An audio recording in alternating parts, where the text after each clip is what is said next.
Prospect Avenue. Get info you require.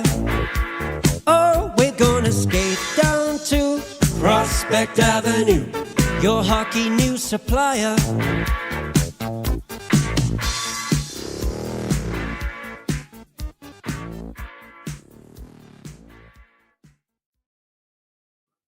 All right, everyone, welcome back for another episode of the world famous Prospect Avenue podcast, your definitive source for everything Buffalo Sabres prospects.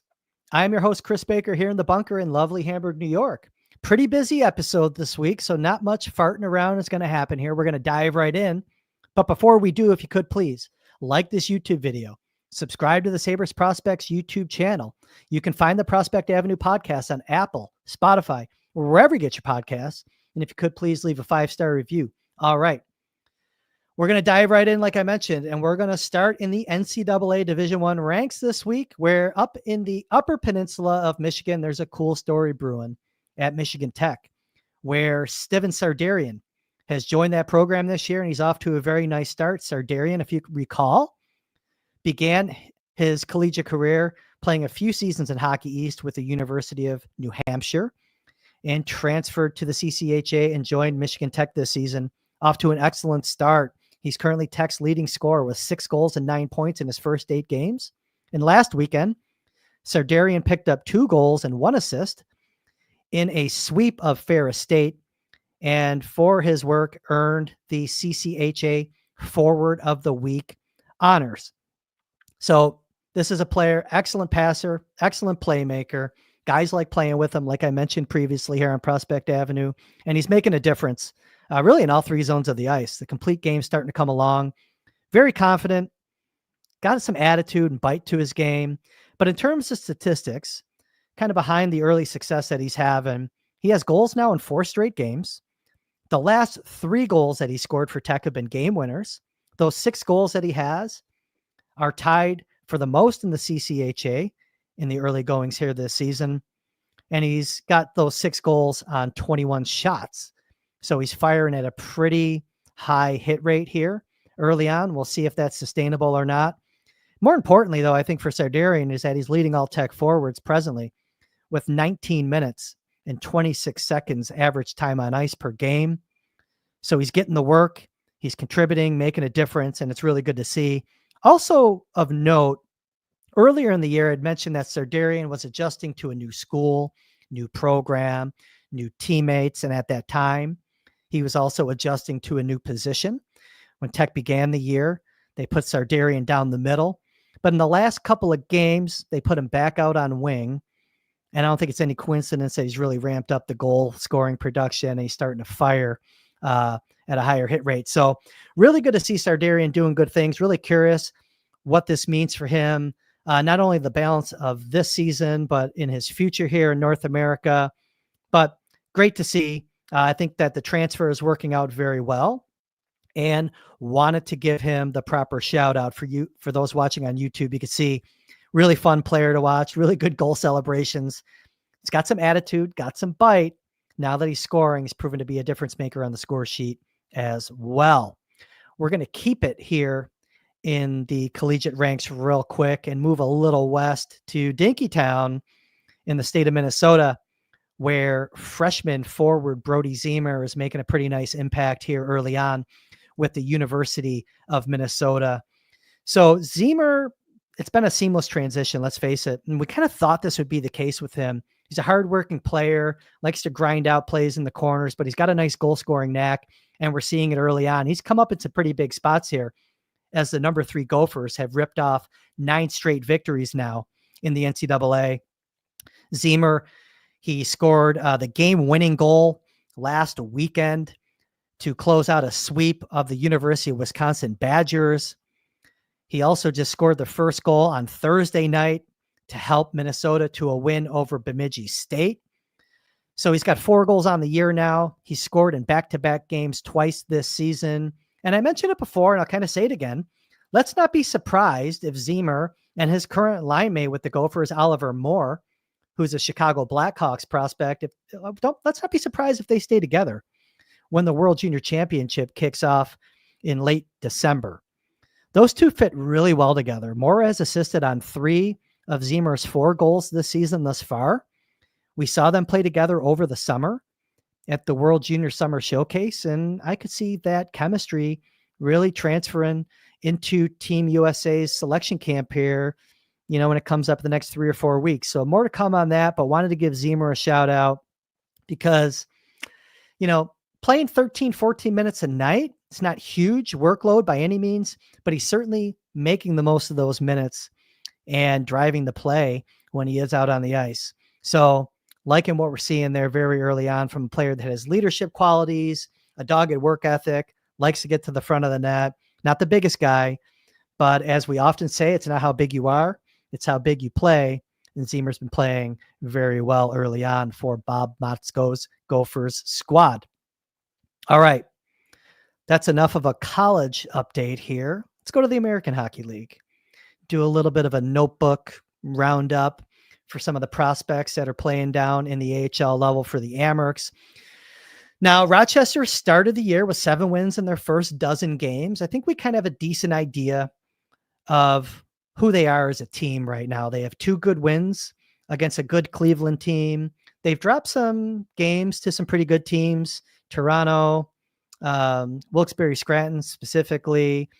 They also have 3 wins against a hapless Utica club. Utica is 0 right now, 0 wins through their first 12 games. Probably a good thing that the Amerks play Utica 12 times this season. It's part of that funky schedule that the Amerks have, where 54 of their 72 regular season games are against North Division opponents. But off to a decent start here. And want to do some housekeeping here on a lot of the Sabres prospects that are down there on the farm. So Noah Ostlund and Tyson Kozak, they've been out the past couple of weeks.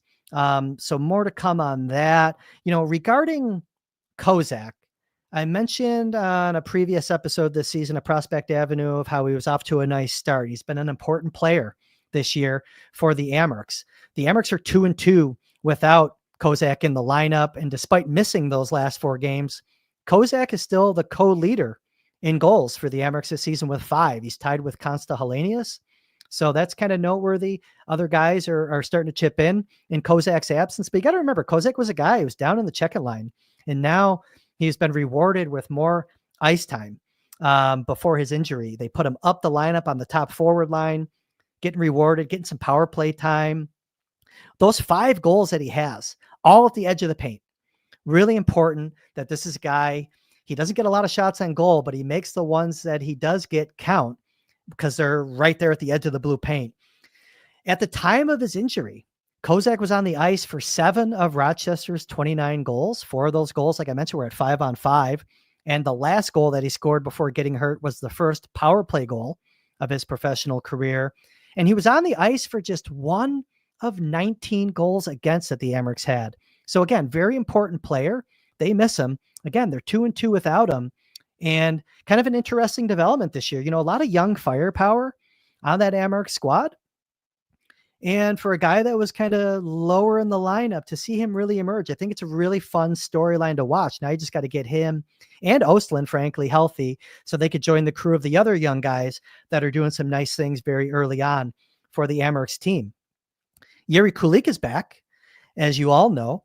And the biggest takeaway in his first 4 games are that strength and that skating development. That was a storyline for Kulich in Sabres training camp this year. It's been really noticeable through his first 4 games down on the farm. He's winning foot races. He's winning battles. And yes, he still knows how to rip it on the power play. I know a lot of people feel that Kulich is more of a power play merchant, but it's worth calling out that last year he had 27 goals in 57 games. 19 were at even strength. 1 was shorthanded and 7 were on the power play. So that's a pretty nice spread of goals, nice goal distribution between even strength and special teams, especially given his age. And this year, both of his goals have been on the power play. One of them was a game winner. In Wednesday's loss that the Amerks had to Laval, Kulich was out there leading the team with 7 shots on goal. So he's kind of back to reclaiming that crown that he had in terms of leading the Amerks in shots on goal like he has the past 2 seasons. He'll probably have it in no time if he has an extended stay down on the farm. The current shots on goal leader for the Amerks is Konsta Helenius, the 18-year-old rookie. He has 37 shots in his first 12 games. Like I mentioned, co-leading the Amerks right now with 5 goals on those 37 shots for a 13.5 shooting percentage. So Helenius, really nice development here also early in the season for a young guy. He has a point in 6 of his first 12 North American contests, 5 goals and an assist thus far. So we like what we're seeing from those couple of young guys, and there's a few more that I want to get to here. Of course, you can't talk about the Amerks without talking about Isak Rosen. He's currently leading the Amerks with 13 points. He has 4 goals and 9 assists thus far on the year. 8 of his 9 assists have been primaries. I think that's important, and that's probably a trend that could continue now that Kulich is back on the farm. Those two have chemistry. Rosen has a knack for finding Kulich when he gets some open ice, especially on the power play, of course. So kind of an interesting stat there. I think 9 assists thus far for Rosen, 8 have been the first assist. Kind of along the same lines, Viktor Neuchev. I think we've spoken about him, his primary assist rate here early in the season. He's up to 7 helpers thus far, and 6 of his 7 Neuchevs are primaries. So now you want to see Neuchev increase his shooting percentage. He has just 2 goals on 31 attempts for a 6.5 hit rate. Neuchev's a guy, he's got a great shot. He has a knack for finding soft spots in the defense to get that shot off. So now you just want to kind of see him connect more when he does get those shot on goal opportunities. He was a player a season ago who was a 12.4% shooter. And then another young player worth talking about down on the farm this season is Anton Wahlberg, frankly. I think he's off to the quietest good start of all these young players down there with 4 goals and 4 assists in his first 12 games. He's got 2 power play goals and 1 of the Amerks' 2 shorthanded goals they've scored thus far this season. Wahlberg, we've talked about it a lot here on Prospect Avenue, a rangy, multi-tool forward. He's really developing that power side of his game as his body continues to fill out. He's got a lot of skill and finesse, and he works really hard. And it's nice to see his game translating to North America very early, just like it did last season. But it's really important. So 4 goals, 4 assists right now in his first batch of games. And that's it's cool to see, because last year he played 43 games with Malmo in the Swedish Hockey League. He had just 5 goals and 5 assists during his regular season time in the SHL last year. He did make a nice transfer to North America at the end of the regular season with the Amerks last year with a goal and 3 assists in 9 games. He had 1 goal scored in the playoffs, 5 playoff games. And look, I think with Wahlberg, the takeaway here is that some guys are just built for that faster game on smaller rinks. And I think it's safe to say that Wahlberg is one of them. Still young, still filling out, but we like the way he works. And I think as more power emerges in his game, it's going to be a very nice tool for the Sabres to one day promote up to the NHL roster. All right. So the Amerks, we kind of covered them. Let's talk about a couple of USHL guys here. And I think a proper place to start is just with some updates on Vasily Zelenov. We'll start there. Zelenov this week officially committed to the University of Wisconsin. First year in North America, and he's doing pretty well. He's currently 3rd on the Green Bay Gamblers in scoring with 10 total points off 4 goals and 6 assists through his first 14 games. He's got 3 goals on the power play, 1 empty netter. 4 of his 10 points thus far have come on the PP. So Zelenov, we saw the verbal commit earlier this year to the University of Wisconsin shortly after he entered Green Bay's training camp. I think really it was right around preseason and the beginning of the regular season when we saw that little W there on the line sheet pop up, indicating his commitment to Wisconsin. It now became official this week. What I like about Zelenov's early season traction that he's getting in the USHL is that sometimes it takes a little bit of adjustment when a player comes over from North America and hits that junior league. I go back to Sardarian. We see what Sardarian's doing now at Michigan Tech. But when you go back a few years and you saw him first come over and play for Youngstown in the USHL, you saw the good in his game. You saw it in bits and pieces, but it was hard to put it together. He was figuring out the language. He was figuring out the system. He was figuring out the style of play in North America. And it didn't lead to the traction that we're seeing Zelenov get immediately. So that's one thing I want to point out. When you watch Zelenov's game, I went over his statistics, and you can see some highlights here if you're watching on YouTube. Away from the highlights, he's taken some key draws in the defensive zone. He knows how to support his defenseman low. So he's got some two-way characteristics that I think the Sabres are liking thus far, and certainly the University of Wisconsin identified when they elected to get him under a commitment. So nice things from Zelenov early on. Wanted to call that out, that he will be moving to the Big Ten in short order here. Also of note, another Wisconsin commit. Some news this week came down with 6'1", 182-pound lefty defenseman Luke Osburn, a fourth rounder of the Sabres in the 2024 draft. Playing for Youngstown this year. He's another Wisconsin commit. This week, Osburn was named to the U.S. National Junior Select Team. That will compete at the 2024 World Junior A Challenge. That's going to be played December 9th through the 15th in Camrose, Alberta. So a nice little bit of recognition for Osburn. Thus far this season, he's got 1 goal and 6 assists from the blue line there in Youngstown. Puck moving defenseman, really good power play quarterback. Definitely not shy physically. Very confident out there on the ice when he has the puck on his stick. So not really a surprise that he would get named to the U.S. select team here for the World Junior A Challenge. And that's a tournament that's kind of an interesting one. It's a little bit off the radar for a lot, but we've seen a lot of Sabres prospects play at this tournament in the past, whether they were in their draft year or even after the Sabres had already picked them. You go back last year in 2023, Adam Kleber, big defenseman, when he was playing with the Lincoln Stars, he took a break and joined Team USA for that tournament, picked up a couple of assists in his 6 games there. The year before that, Jake Richard was there. Gavin McCarthy played there. Anton Wahlberg came over from Sweden. This is a tournament, by the way, this year. It'll be the USA, Sweden, and Canada brings an East and a West team. So it's a 4-team tournament. We saw Wahlberg play back in 2022. He had a goal and 2 assists in 6 games there. Back in 2019, this was a tournament where Devin Levi kind of had a coming out party. He was a tournament MVP at the 2019 World Junior A Challenge. That kind of paved the way for him to play a more significant role in Canada's national junior program, which led to him, of course, manning the nets at the World Junior Championship. 2018, Ryan Johnson played in this tournament in his draft year. 2017 and 2018, Lucas Rusek played with Czechia when they were coming over, bringing teams to this tournament. Brett Murray, back when he was still playing in Junior A in Canada before going to the USHL and going into, let's see, that's before he hit the college ranks, obviously.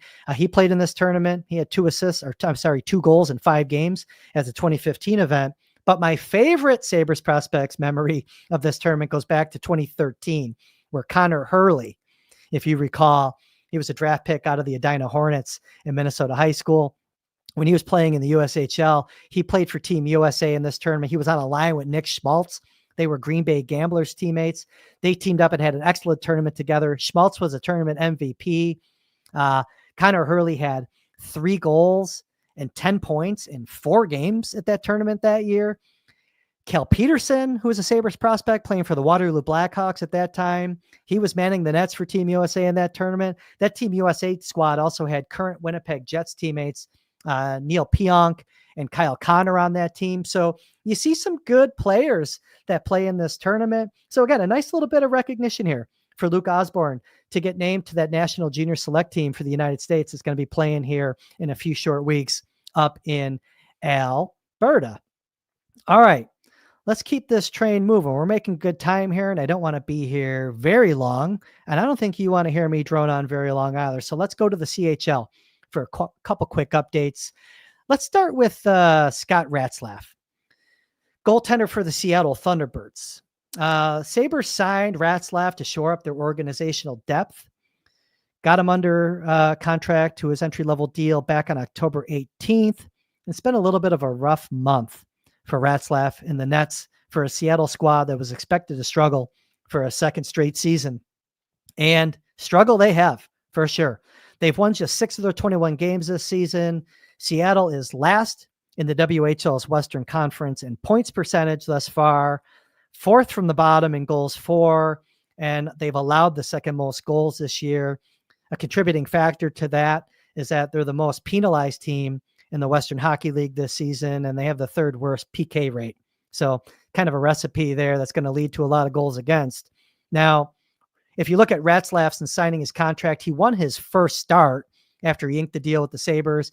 He defeated the worst team in the entire WHL. That's the Moose Jaw Warriors. But after that, he's lost 7 consecutive decisions in Seattle's net. He's allowed 4 or more goals in each of those starts. It's led to, in those last 7 games, he's had a 4.81 goals against average and a save percentage is just .868. So now let's kind of zoom out of that and take a look at the big picture here for Ratzlaff. Very talented goalie. In about 3 weeks from now, he's going to get to take a break from the chaos that he's facing every night in Seattle, and he'll likely join Team Canada, their World Junior Selection Camp. Coming into the season, Ratzlaff is the odds-on favorite to get the lion's share of work in net for Canada at World Juniors. We'll see what happens when they get into the pre-tournament games there, but he'll get to step away from Seattle, go join Team Canada for, nearly a month's time. And I think there's a high probability that Ratzlaff I think he could get moved out of Seattle. They're rebuilding. Teams are going to want him. If you go back to last year, we talked a lot about Vsevolod Komarov in a similar situation last year. The Quebec Remparts were rebuilding. Komarov, one of the better defensemen in the entire QMJHL entering last season, proved to be the best defenseman in the league last year. We identified him as someone that was likely going to be traded, and he was moved well ahead of the QMJHL trade deadline, going from Quebec to Drummondville. And I think Ratzlaff is kind of the next Sabres prospect in line to trade junior teams in the season. So it could happen while he's away at the World Juniors. Could happen as soon as the tournament's over. We'll see. But he's one that I would not be at all shocked to see leave Seattle and go to a contender as teams kind of tidy up their rosters and look to make a deep run in the WHL playoffs. Lastly, in the CHL, got to talk about Kingston's Ethan Miedema. Miedema is now 20 games into his junior season. He's collected 10 goals and 23 total points through those first 20. If you go back through 20 games a season ago, Miedema just had 6 goals and 8 assists. So the year-over-year stat development for Miedema, well, it's nothing new. We see that a lot with junior prospects. It's expected, frankly. But it's worth noting that he's above a 75-point pace right now. And that's a nice number. And much like we say about UConn Huskies sophomore Jake Richard, Miedema's skating has definitely improved since being drafted. I don't think there's any doubt about it. He's a lot quicker. Looks like he has more explosivity with his skating stride. He's getting stronger. He's a big kid, and he's moving around the ice a lot better. He certainly needs to keep developing his physical game. He's getting more involved physically, and he's a player that shows a lot of attitude when he scores. He's chirping the opposition. You just want to see him use his frame more to turn the tides of games with greater regularity when he's not scoring. Not a knock on his game at all. It's just something that you want to see developmentally. I'm always someone that says, hey, let's not try to make a player something that he's not. But we're seeing him get physically involved and use his body. You just want to see it more and more as the season progresses. This is an important season for Miedema. His rights expire. His signing rights due this year. So the point production is good. And I think continuing to add an edge to his game is going to make those statistics look even better. So nice shout out, though, to Miedema. Wanted to give him his due here. He's having a good game, scoring some key goals, too. Couple game winners, some overtime goals. And he's a big player there. They got a loaded, I don't want to say loaded, but they got some good forwards. He's right around 3rd or 4th on any given day in terms of team point production.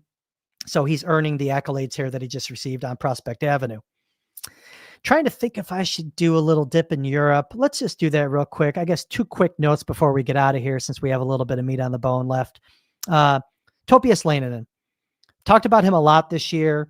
Statistically, he's pacing all of the Sabres prospects this season in goaltending stats. Leinonen right now, he's won 4 games. He's lost 4 games. He's got a 2.4 goals against and a 904 save percentage. Those numbers are all better than what Ratzlaff's doing this year with Seattle. Definitely better than what Ryerson Leenders is doing with Brantford in the OHL. And coming into this season, we just said, hey, let's keep him healthy and see how he does, see how he performs. And I'm starting to see a path for Leinonen where the Sabres could potentially offer him a contract and get him over here. Maybe it's next season, or maybe they stash him in Europe for 1 more year. We'll see. But just wanted to point that out because I don't think, I've seen a lot of negative things said about Leinonen. I've seen some some people on Twitter questioning why they use a 2nd round pick. I think we're starting to see in his game now that he's healthy, why a pick of that caliber was invested in this player. So we'll see where it goes. No guarantees. We don't know how he's going to turn out in terms of a prospect, but seeing that the Sabres only have 3 prospects right now, if you exclude Devin Levi in the goaltending ranks, Leinonen's starting to show that he might be worth the look and the investment for an entry-level contract. So I just wanted to kind of point that out. And then I guess we'll talk about Prokhor Poltapov. I was going to try to get through a Prospect Avenue episode without talking about Poltapov. We let off with Poltapov in the last episode of Prospect Avenue, where we said, hey, when's he going to come over? And we pointed out that he might want to stay a little longer in the KHL. Well, between then and now, he has. He signed a 2-year extension with CSKA, so he's going to remain in Russia through the 2026-27 season, basically doubling his pay. Poltapov makes 12 million rubles presently. He's going to make 25 million rubles next season in the first year of his 2-year extension, and that'll get bumped up to 30 million in his second and final year of his extension. So in terms of US dollars, 25 million rubles equates to about 256,000-ish. That 30 million that he'll make in 2026-27 equates to about 307 US dollars.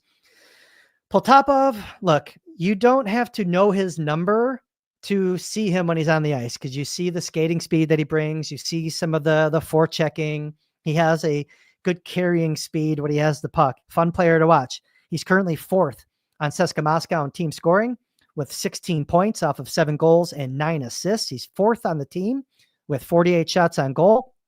It's worth noting that his regular line mates are 1 and 2 in team scoring with 20 and 19 points respectively. So he's not too far off of the team points lead. He's doing all this while earning a whopping 15 seconds of power play time per game.